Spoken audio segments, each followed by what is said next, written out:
नमस्कार। मैं हूं अशोक वानखड़े। प्रधानमंत्री आदरणीय नरेंद्र मोदी जी ने अपने एनडीए के कुनबे को संबोधित करते हुए फिर कई ऐसी बातें कही। देखा जाए तो वो उनका ही खुद का मजाक उड़ा रहे थे, ऐसा लग रहा था। राहुल गांधी की कल के सर्वोच्च न्यायालय में जो उनको स्टे मिला उनके सजा पे, उससे शायद प्रधानमंत्री बहुत ज्यादा बौखलाए दिखाई दिए। एनडीए को चुनाव कैसा लड़ना चाहिए, हमने क्या किया, देश कितना प्रगति पे है, विश्व गुरु कैसे बन गए, हर मंत्रालय ने कितना काम किया, ये बताने के बजाय वो फिर विपक्ष पे बरसे। मानो ऐसा लगता है कि जब भी रात को आंख बंद करते हैं तो उनके सामने इंडिया इंडिया इंडिया आने लगता है और कानों में इंडिया ये शब्द घूमने लगता है। जब विपक्ष ने गठबंधन को नया नाम दिया इंडिया, तो उससे बौखला कर उन्होंने कहा था ये अंग्रेजों का नाम है, ये तो आतंकियों का नाम है। और फिर जब उन्होंने इंडिया को लेके ब्रिटिश इंडिया और कांग्रेस में भी इंडिया है और कैसे ब्रिटिशर्स ने बनाया था, आतंकी संगठन को साथ कैसा इंडिया जुड़ा है, ये बोलने के बाद जब सारी दुनिया ने उनको ट्रोल करते हुए बताया कि आप कितनी इंडिया से जुड़े हैं, कितना इंडिया आपने यूज किया, तो वो बैकफुट पे आ गए। फिर उन्होंने कहा कि अब नारा देना चाहिए क्विट इंडिया। जिस इंडिया से नफरत करते थे उसी का उपयोग करके क्विट इंडिया कहा। क्विट इंडिया ये तो अंग्रेजों के लिए कहा था महात्मा गांधी ने। क्या ये विपक्ष को इंडिया छोड़ने के लिए बोल रहे हैं? 2014 से तो इनकी राजनीति विपक्षहीन सत्ता की रही है। कहीं भी विपक्ष चाहिए नहीं। जिस लोकतंत्र में विपक्ष नहीं होगा उसे लोकतंत्र नहीं तानाशाही कहा कहते हैं। फिर इस बार इंडिया पे बरसते उन्होंने कहा कि ये इंडिया नहीं है, ये घमंडिया लोग हैं। अब प्रश्न ये पड़ता है कि इंडिया के कुनबे में घमंडी कौन है? राहुल गांधी जो भारत जोड़ो यात्रा निकालते हैं, पैर पैर हजारों किलोमीटर चल के इस देश के आम आदमी के साथ जुड़ने का प्रयास करते हैं, लगातार लोगों के बोलने के बाद भी पार्टी का अध्यक्ष पद ठुकराते हैं, वो घमंडियां हैं? या ममता दीदी जो अपने पार्टी का वजूद बचाने के लिए झांसी की रानी जैसी लड़ी चुनाव में और पूरी ताकत, पैसे की ताकत, एजेंसियों की ताकत से निपटाते हुए फिर अपना वर्चस्व बंगाल में स्थापित किया, वो घमंडिया है? नीतीश बाबू जो इनकी दोष देश तोड़ने की नीति से वाकिफ जब हो गए तो उन्होंने फिर बिहार की अस्मिता को जगाते हुए आरजेडी के साथ सरकार बनाई, क्या वो घमंडी हो गए? शरद पवार जिन्हें नरेंद्र मोदी गुरु कहते थे, उसी अपने गुरु की पार्टी को तोड़कर उनको अकेला छोड़ दिया, फिर से इस उम्र में रास्ते पे उतरने के लिए मजबूर किया। क्या आप शरद पवार को घमंडिया कहेंगे? सिर्फ ये लोग जो वीर भारतीय जनता पार्टी की विचारधारा में यकीन नहीं रखते, उसके विपरीत विचारधारा को लेकर सालों से चल रहे हैं, उन्हें मजबूर किया जा रहा है कि वो भाजपा के साथ आए, और जो नहीं आए हैं उन्हें प्रताड़ित किया जाता है। सारा देश जानता है कि ईडी, इनकम टैक्स, सीबीआई का उपयोग या दुरुपयोग जिसको कहे कैसा हो रहा है। इसके बावजूद कुछ लड़वैये सेनानी यदि इकट्ठा होकर विपक्ष की भूमिका निभाना चाहते हैं तो उनमें घमंड कहां से आ गया?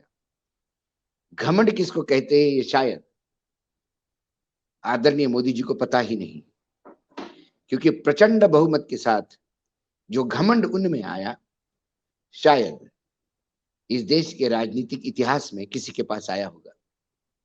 महात्मा गांधी जिनके पीछे पूरा देश खड़ा हुआ था, उन्हें भी कभी घमंड नहीं आया। जवाहरलाल नेहरू जो अभूतपूर्व मतदान से प्रधानमंत्री बने, उन्हें भी कभी घमंड नहीं आया। राजीव गांधी, जिनके पास तो वो बहुमत था जिसका रिकॉर्ड आज तक किसी ने नहीं तोड़ा, उन्हें भी घमंड नहीं आया। लेकिन अपने ही पार्टी के पितृ पुरुषों को चावल में से जैसे कंकर निकालते हैं, वैसे पार्टी से निकाल के एक मार्गदर्शन मंडल बना दिया, जिस मंडल का कोई औचित्य नहीं। उनको जबरिया रिटायर्ड करवा दिया। वो उसको क्या कहेंगे? घमंड नहीं तो क्या कहेंगे?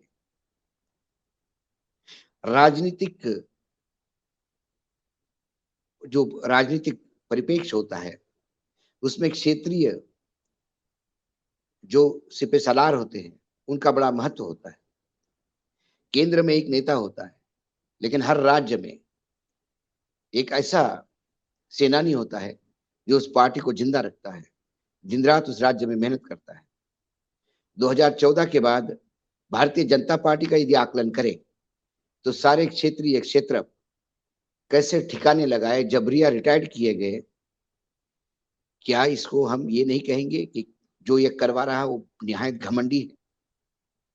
येदियुरप्पा हो, रमन सिंह हो, दास साहब हो, मोदी हो, सुशील कुमार, या वसुंधरा राजे हो, या एकनाथ खड़से जैसे महाराष्ट्र के नेता हो, क्या इन सभी को जबरिया रिटायर्ड करने पे या पार्टी बदलने के लिए मजबूर नहीं किया गया? ये किसका अहंकार है? ये इन्हीं का तो अहंकार है।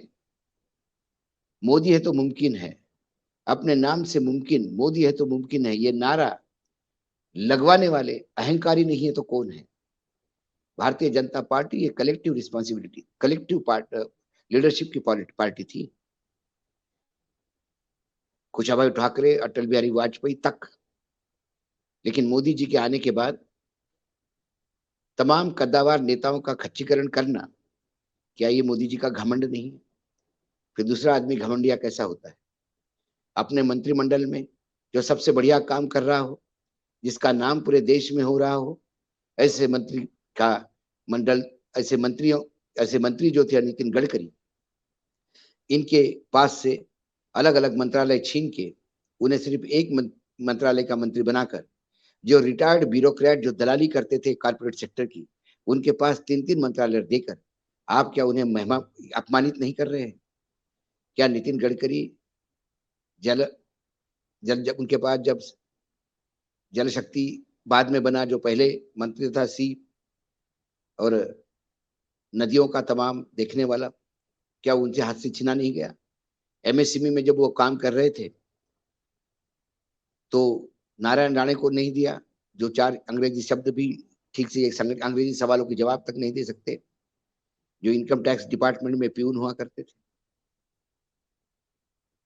क्या नरेंद्र मोदी के कैबिनेट में जितने लोग लिए उतने लोग उतने ही कद्दावर हैं जितने लोग बाहर खड़े हैं?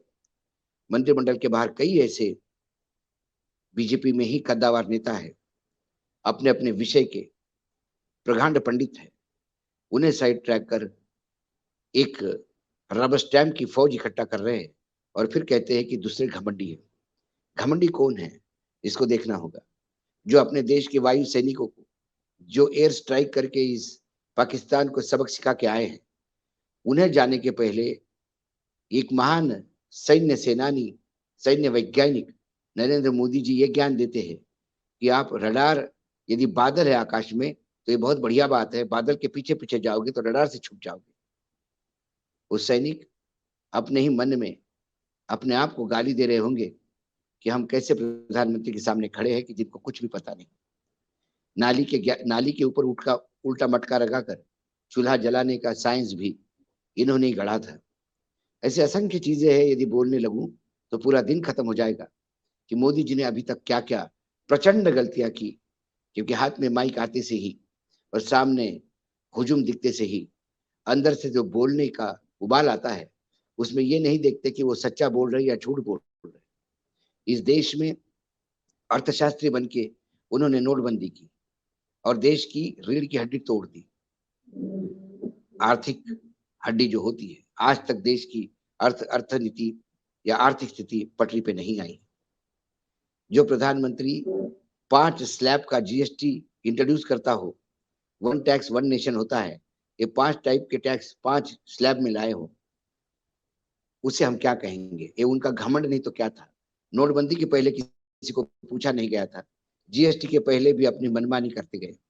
जो हर जगह पे अपनी मनमानी करता हो और फिर कहता हो कि विपक्ष घमंडी है, तो ये घमंडिया इस शब्द का अर्थ या तो वो गलत समझ रहे हैं या उनमें इतना घमंड आ गया है कि स्वयं घमंडी होते हुए भी दूसरे को घमंडी कहना, वो इसको सही ठहराते हैं।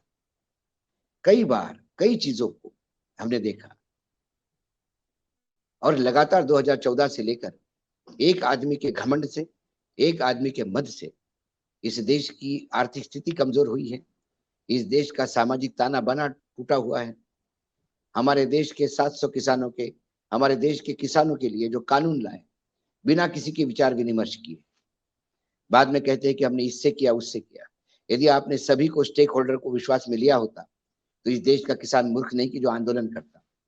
जब किसानों ने आंदोलन किया तो वो 1.5 साल तक वो आंदोलन चलते गया, 700 किसान शहीद हुए, लेकिन प्रधानमंत्री का घमंड ही था कि उन्होंने किसानों से बात तक करना ठीक नहीं समझा। जब उत्तर प्रदेश के चुनाव आए और जब हार सामने दिखने लगी तो खुद ही होके कानून वापस लिए, ये कहते हुए कि कानून तो अच्छे थे, हमारे देश के किसान समझ नहीं पाए। फिर इस देश के अन्नदाता को मूर्ख होने का एक लेबल लगा के प्रधानमंत्री अपनी घमंड दिखा रहे थे। क्या इस देश की होनहार हमारी रेसलर, कुश्ती की खिलाड़ी, जिन्होंने देश का नाम पूरे विश्व में, विश्व के पटल पे स्थापित किया, पूरा विदेशी पहलवानों के साथ लोहा लेकर भारत का जो राष्ट्रगान है वो वहां विभिन्न ओलंपिक्स में या बड़े अंतरराष्ट्रीय स्तर के प्रतियोगिता में उसे बचवाया।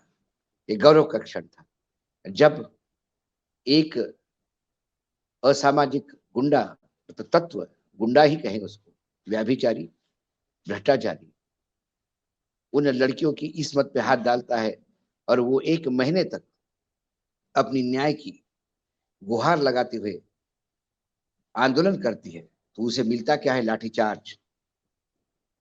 ये आपका घमंड नहीं तो क्या था? क्योंकि आपको लगा कि मेरे सांसद के खिलाफ कैसा आवाज उठ सकता है, वो मेरा सांसद है, मेरा सांसद गलत भी करेगा तो वो सही है। ये आपका घमंड नहीं तो क्या है?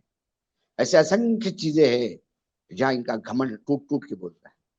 इनके घमंड के कारण ही भारतीय जनता पार्टी की भी इस जगह पे आ गई है कि लगातार हार पे हार होती आ रही है। जिस राज्य में चुनाव जीत नहीं पाते, इनका घमंड इतना जबरदस्त है कि उस राज्य में सत्ता रहने नहीं देते, उस सत्ता को तोड़ते। इनकम टैक्स, ईडी, सीबीआई, तमाम एजेंसी का उपयोग कर जब आप उस सरकार को तोड़ते हो, उस पार्टियों को तोड़ते हो, और फिर जनादेश आपके फेवर में नहीं होते हुए भी जब आप उधार के सिंदूर पे सरकार बनाते हो और कहते हो कि ये प्रजातंत्र है, लोकतंत्र है, तो फिर ये क्या आपका घमंड नहीं है? ये घमंड है आपका सत्ता में होने का, ये घमंड है आपके पास ईडी, सीबीआई, इनकम टैक्स जैसी एजेंसी होने का।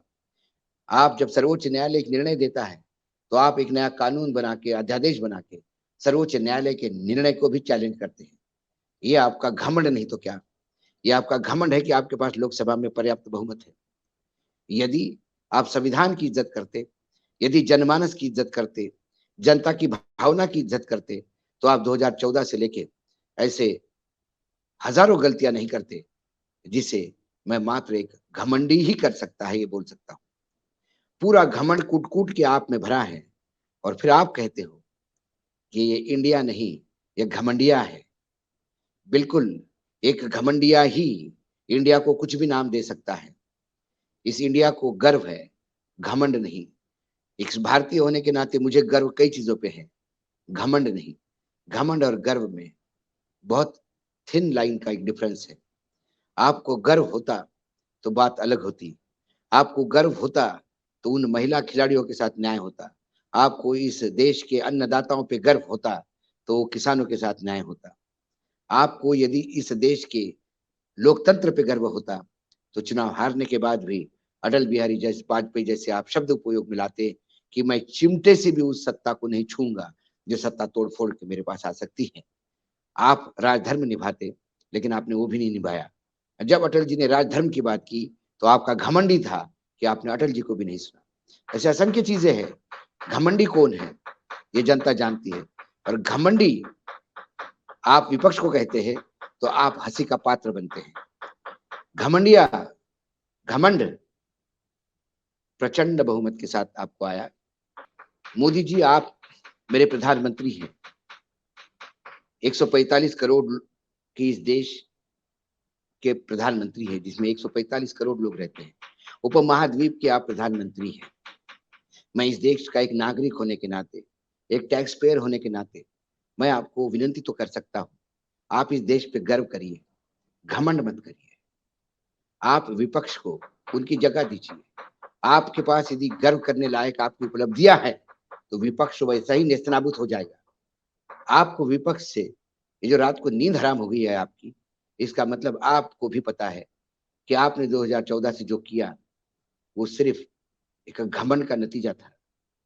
आप यदि 2014 से इस देश पे गर्व करते तो शायद इस देश के लिए कुछ कर गुजरते। इसलिए प्रधानमंत्री जी, आप गर्व करिए देश पे, घमंड मत करिए। नमस्कार।